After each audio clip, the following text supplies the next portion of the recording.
మరి అది రాబందుని లేదా ఆ ఈగల్ పక్షిరాజుని ఎందుకు రాజుతో పోల్చారంటే అది నూతనమైన బలము అది పొందుకుంటుందంటే, ఎందుకంటే అది 70 సంవత్సరాలు బ్రతుకుతుంది. అయితే 45 సంవత్సరాలు వచ్చిన తర్వాత ముసలితనం వచ్చేస్తుంది. ఎన్ని సంవత్సరాల తర్వాత? 40 సంవత్సరాల తర్వాత ముసలితనం వచ్చేస్తుంది. ఈ ముసలితనం వచ్చినప్పుడు నడవలేదు, కూర్చోలేదు, ఎగరలేదు, తిండి దొరకదు.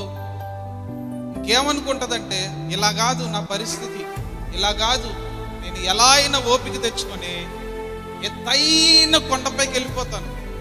I will go to the highest Pinnacle of the mountain. అంటే ఆ కొండ చివరి భాగానికి నేను వెళ్ళిపోతాను. వెళ్ళిపోయి ఏం చేస్తుందంటే ఒక్కొక్కటిగా తన ముక్కుతో తన ఈకలన్నిటినీ పీకేసుకుంటా ఉంటుంది.